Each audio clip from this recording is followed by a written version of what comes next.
Louise Porton, 23 years of age at the moment of the incident, was a single mother of two girls, Lexi Draper, aged 3, and 17-month-old Scarlett Vaughn. Louise was a part-time model obsessed with shopping. To be able to support her shopping obsession, she started offering sex in exchange for money. This incident took place in Rugby, Warwickshire, UK. Childhood. During her childhood years, Louise was described as a problematic child. She would steal from her grandmother, and as a teenager, she would often lash out viciously at her siblings. Louise grew up in a broken home. When she was 11, her mother, Sharon Porton, left home and went to live with another man. Her father took care of her and her two siblings. She was deeply affected by what happened and she didn't speak to her mother for years. As she got older, family members became worried about her relationship with men, because she showed sex addiction signals. When she became sexually active, she would sleep with anyone and everyone, especially if they had money. Family members tried to speak to her about her behavior, but she wouldn't hear any of it. Her relationship with her family members worsened when her grandmother became ill, and the doctors said she had little time to live. She refused to come to her grandmother's deathbed to say goodbye. Then she didn't show up to her funeral days later. Her family members became furious with her and called her selfish. After this incident, her family stopped talking to her. Things got even worse with her family when Louise bragged on Facebook how much money she was making for selling sex. Her family became disgusted with her actions and they distanced from her even more. Children that grow in broken homes are more prone to become rebellious during teenage years. Very often the young adults drop school, indulge in reckless behavior with alcohol, drugs, and sex. Boys become aggressive, often have problems with the police, and girls have a much higher percentage of becoming teen mothers. Obviously, this is no justification for what she did. The percentage of children that grew in households with single parents is high. Most of them grow out of it as they mature, and they manage to straighten their lives before it's too late. Yet, in some individuals, a troublesome childhood can be a trigger to a deeper, more alarming antisocial behavior. This could have been the case with Louise. The crime. On the 2nd of January 2018, Louise took Lexi, her oldest daughter, to the hospital and claimed the girl had suffered a seizure. Doctors examined the toddler and found nothing wrong with her. The girl was discharged on the next day and sent home. 24 hours after the first visit to the hospital, Louise called the emergency number again and said Lexi had stopped breathing. The girl was diagnosed with a chest infection and discharged 4 days later. While Lexi was being treated by doctors, Louise took a topless selfie from the hospital's toilet, sent it to a man she met on a dating website, and arranged to perform a sex act with him. She also exchanged over 80 messages with a hospital guard she met on that day. On the 4th of January, a few days after, Lexi was discharged from the hospital. Louise searched online for "Can you actually die if you have a blocked nose and cover your mouth with tape?" She also searched on Google, "Why did my 3-year-old stop breathing?" Then she also searched, "How long after drowning can someone be resuscitated?" And then she accessed to an article called, "Toddler Brought Back to Life After Nearly Drowning." The day before the death of Lexi, on the 14th of January, Louise searched the internet for information about how long does it take a body to go cold up to the shoulder? And 5 weird things that happen when you die. On the 15th of January, Louise called once more the emergency number. What you are about to hear is the phone call made by Louise right after the death of Lexi. Notice how calm and collected she is. Ambulance service, is the patient breathing? No. They're not breathing? No. Okay. And who was it we're talking about? Lexi, she's 3. She's 3? Bear with Yeah. me. Okay. So, she's unconscious and she's not breathing. So help has been arranged, okay? When the paramedics arrived, they found Lexi dead, and they observed the girl had to be dead for some time. After she had killed Lexi, Louise waited a few hours to make sure the girl was dead before calling the ambulance. It was suggested Louise tried to kill her daughter on the 2 first occasions the girl was brought to the hospital. But she was unsuccessful and the girl recovered in both times. On the 2nd occasion, the girl was revived by paramedics. This was the reason she did the internet search, and the reason she waited until she was sure the girl was dead to call the ambulance for the 3rd time. Paramedics said Louise appeared unnaturally detached and described her reaction in this way, quote, "It was not as one would expect of an innocent mother coming to terms with so shocking a bereavement," unquote. This video footage of both children entering the flat where Louise lived at the time was recorded a couple of hours before Lexi was pronounced dead.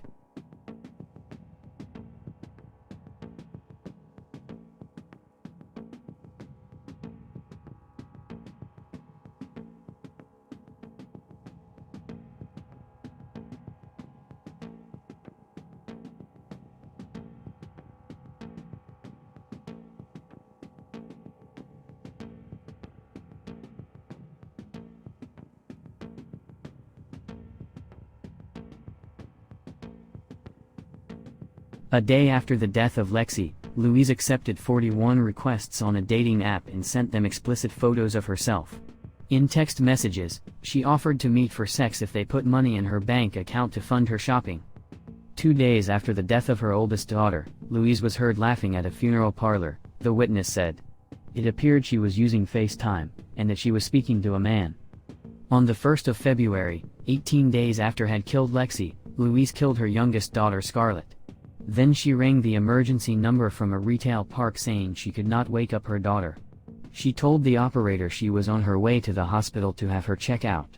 She also said Scarlett was asleep, and she was concerned. The operator asked Louise to try to wake up Scarlett once more. Louise went through the motions of trying to wake up the girl even though she was already dead. Later on, when the paramedics arrived, they found out the girl had been dead for some time. The operator described her actions as a charade. Again, she was described as being unusually calm and emotionless following Scarlett's death. A social worker who saw Scarlett hours before her death said the girl was chatty, alert and happy. She detected no signals of a girl who was ill, or on the verge of dying. The footage you are about to see was taken when Louise was driving her daughter Scarlett to the hospital.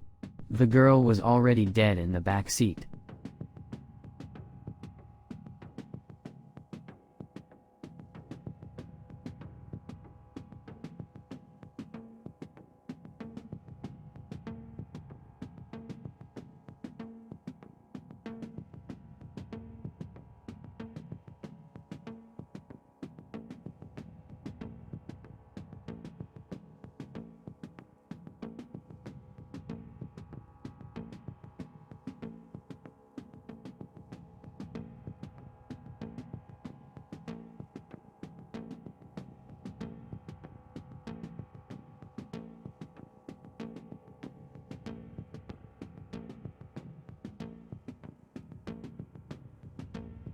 Another CCTV footage showed Louise filling up with petrol during the period when Scarlett had already died.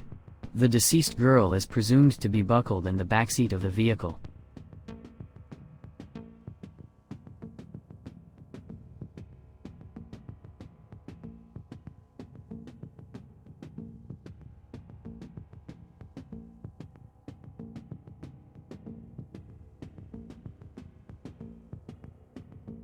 Judging by the body language, we can see that Louise is calm and collected at all times. There isn't a single indication she is in distress, panicking, or she's concerned with her daughter's life.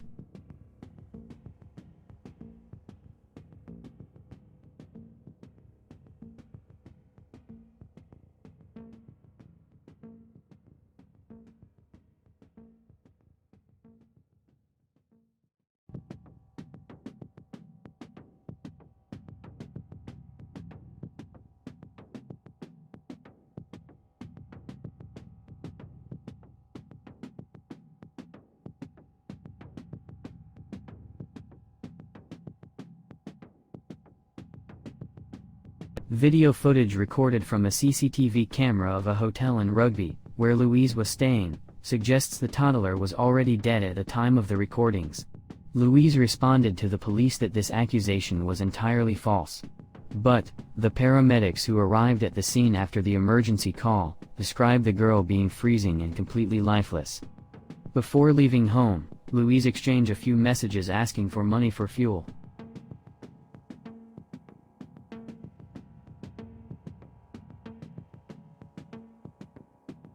In June of the same year, Louise advertised children's clothes bundles on local Facebook sale sites for £20 a bag. She posted a picture of 2 large bin bags with the clothes dumped outside. She offered to deliver them to buyers and later dropped the price to £15 a bag. In November, 9 months after having killed both her daughters, Louise posted 2 pictures of her children and wrote, "Mommy's angels taken from me too soon. You will never be forgotten. Rest in peace." On March of 2019, Louise was arrested for the murder of her children. 8 days later, after her arrest, she defiantly made another post with the hashtag smile and F the haters. She also posted a picture of her touching her tummy and another picture of her 2 daughters. Narcissistic personality disorder. Family members describe Louise as being selfish, manipulative, revengeful, and aggressive as a child. She would often steal from her grandmother and never apologize for anything. These are traits often found in an individual with a narcissistic personality disorder. Narcissistic individuals are extremely selfish, they lack any empathy for others and anything is acceptable to get what they want, including the murdering of their own innocent children. After the death of Lexi, paramedics and doctors described Louise as unemotional and detached. Detachment, or the lack of apathy and the lack of remorse, it's another strong indication we are dealing with a narcissistic individual. Narcissistic individuals often learn to demonstrate apathy. Since they start training at an earlier age the art of acting out emotions, they often become proficient at it when they are adults. Most of them learn how to do it with remarkable efficiency, better than many Hollywood actors. Yet, the narcissistic individual who never go into the trouble to develop this skill, or they were just not gifted to learn how to fake false emotions, are seen by others as off or that something wrong with them. Their emotions do not match the normal behavior we are expecting to see in a normal person. Especially if we take into consideration the extremely stressful situations they are going through. The trial. Louise Porton denied having committed both murders. Louise was accused by the prosecutor of having killed her daughters because the girls got in the way of the men in her life. Then they stated that she was too busy to look after them. The prosecutor presented a witness that testified that Louise would do whatever she could to avoid having her daughters around her. Louise denied any wrongdoing. Then she read a prepared statement in court, quote, "My children were never an inconvenience to me and I accommodated my lifestyle and personal life around them. I still don't know how my daughters died, or what caused it." Unquote. When the emergency recordings played on the court, Louise sobbed. During the trial, the prosecutor told the jury that doctors could find no natural reason for why either child had died. Both children had symptoms consistent with deliberate airway obstruction and Scarlett had signs of recent bleeding in her neck tissue, suggestive of neck compression. Then the prosecutor stated that the only person who could have murdered both children was the defendant. The text messages sent, and the internet search was considered by the judge as proof of premeditation. Detective Superintendent Pete Hill, of Warwickshire Police, said, "I will never be able to understand why Louise Porton murdered her children, Lexi and Scarlett. It is clear from the evidence that Louise tried to kill her daughter, Lexi, on at least 2 occasions prior to her death on January 15, 2018.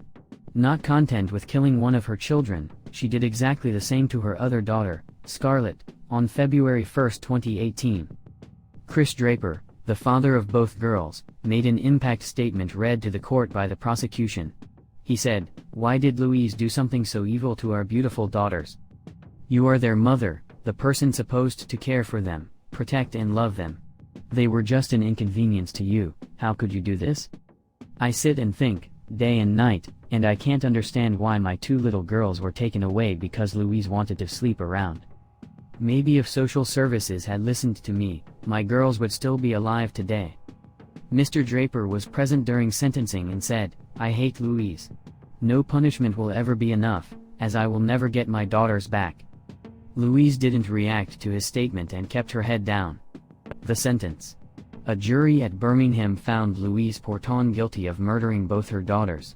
The judge said she was sure Louise had tried to kill her oldest daughter, Lexi. On both occasions she was taken to the hospital on January 2 and the 4th of January. She said, quote, "On January 4th, you left Lexi in a critical condition, her life being saved by skilled paramedics." Unquote. The judge also added, quote, I am left in no doubt that you delayed calling for an ambulance until you were sure she was dead and could not be resuscitated." Unquote. Then the judge also added that post-mortem examinations showed signals that prior attempts to suffocate Scarlett had happened. In August 2019, Louise Porton was sentenced to a life sentence, with a minimum of 32 years of jail time before being eligible for parole. The aftermath. The death of Sharon Porton. 2 years after the death of Lexi and Scarlett, Louise Porton's mother, Sharon Porton, 48 years of age, was found dead at home. Family members stated that she was tormented by the death of her grandchildren and took her own life. Prior to her death, Facebook posts made by Sharon Porton revealed the troublesome relationship between mother and daughter. The post read, "I have always been there for you. And never said a bad word about you. So thanks for the punch to my head last night for the F sticking up for you. But no more. You have really hurt your own mom, so thanks Lou." The second post reads as follows. "I really miss you so F much. But being called a liar hurts me more than my own daughter punching me last night and knocking me on the floor. Then telling me I'm no mother of hers. Thanks Lou. And all I've done since my grandkids passed is stick up for you. So thanks for hitting me." It was a senseless crime in so many ways. The fact that the reason to kill the girls was just that she could have a promiscuous lifestyle, it's already bad by itself. Still, she did not have to hurt the girls. If she didn't want them, she could just have given them to their father or to adoption.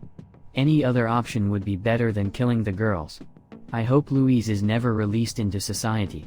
She does not deserve to live among humans. She's a monster. Only a monster would commit the abominable act of killing a defenseless child.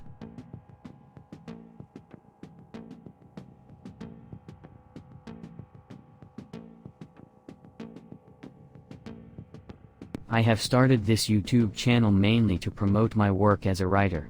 If you like reading, I would like to suggest to you my first novel, Those Who Have Returned. It's a supernatural horror drama. Or, if you like my content, you can also subscribe or support me on Patreon so I can keep doing more videos. Thanks for watching the video until the end.